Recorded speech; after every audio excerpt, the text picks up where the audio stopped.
महाबोधि महाविहार का प्रबंधन अब बोध गया टेम्पल मैनेजमेंट कमेटी एक्ट 1949 के अनुसार होने लगा। लेकिन इस कमेटी में वैसे बौद्धों को शामिल किया गया जो स्थानीय नहीं थे, जो कि कमेटी के बैठकों में शामिल नहीं हो सकते थे। यह सारा खेल महाबोधि महाविहार में आने वाले चढ़ावे के बंदर बांट को लेकर के किया जा रहा था। जिला अधिकारी के संरक्षण में महाबोधि महाविहार के चढ़ावे का बंदरबाट होने लगा। इस बात की खबर छुपी नहीं। इस बात की खबर जापान से चलकर भारत आए बौद्ध भिक्षु सुरई ससाई को लगी, जो कि डॉक्टर भीमराव अंबेडकर के बौद्ध जागरण से प्रभावित थे। सुरई ससाई ने स्थानीय बौद्धों, जो खास करके अंबेडकर वादी बौद्ध थे,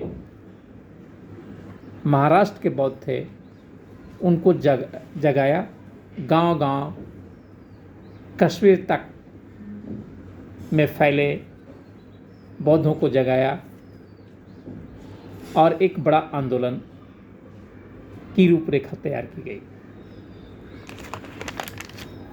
अखिल भारतीय महाबोधि महाविहार मुक्ति आंदोलन समिति के बैनर तले यह आंदोलन की रूपरेखा तैयार की गई थी।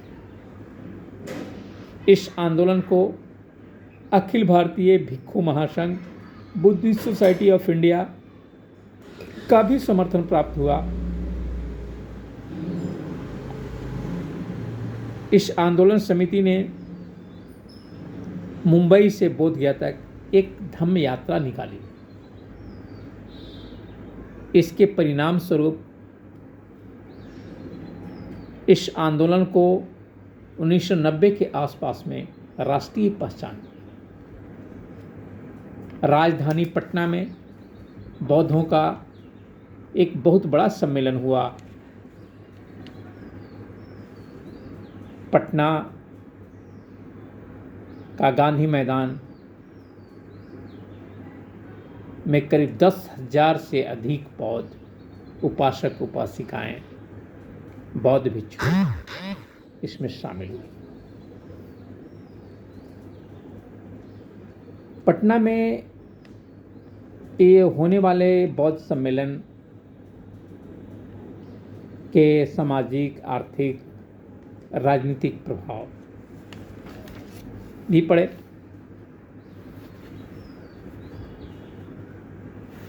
तब बिहार में लालू प्रसाद यादव की सरकार थी। आंदोलन समिति के बैनर तले बोधगया में 1992 में एक बहुत बड़ा प्रदर्शन हुआ। इस प्रदर्शन से घबराई लालू सरकार ने पहली बार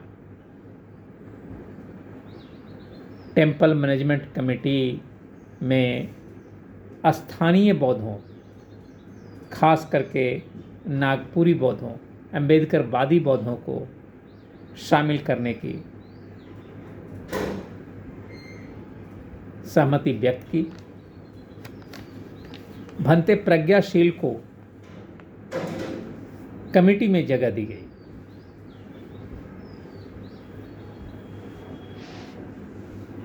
तीन वर्षों तक भंते प्रज्ञाशील कमेटी में बने रहे।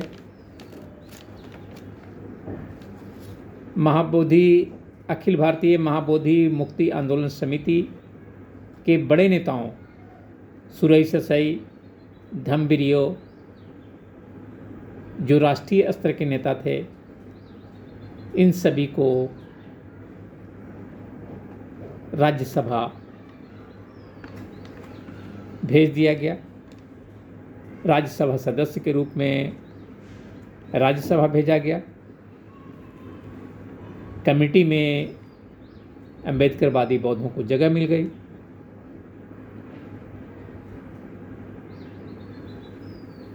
आंदोलन कर रहे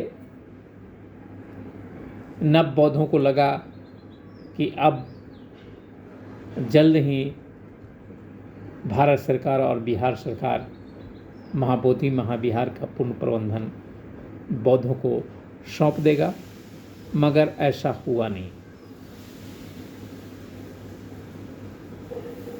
इस आंदोलन का सामाजिक प्रभाव में बड़े पैमाने पर बिहार में बौद्ध दीक्षा का आयोजन होने लगा। कई नामचीन लोग ने चीवर धारण किया।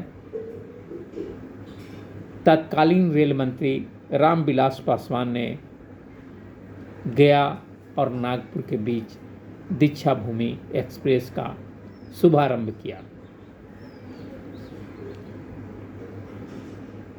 इस ट्रेन को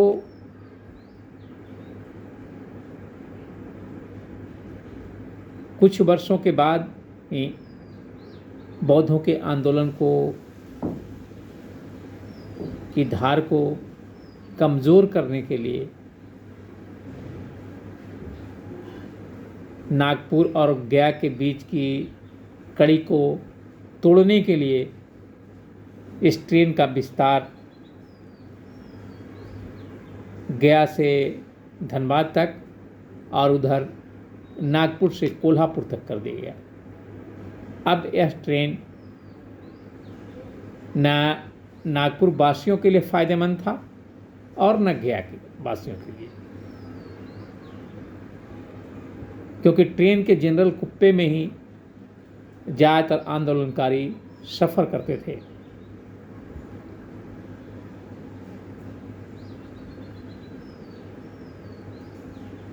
सरकार की इस नीति से खींचकर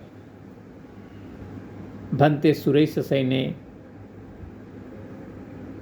2012 में सुप्रीम कोर्ट में महाबोधि महाविहार के पुनः प्रबंधन बौद्धों को सौंपने के लिए एक याचिका दायर की। शेष अगली कड़ी में।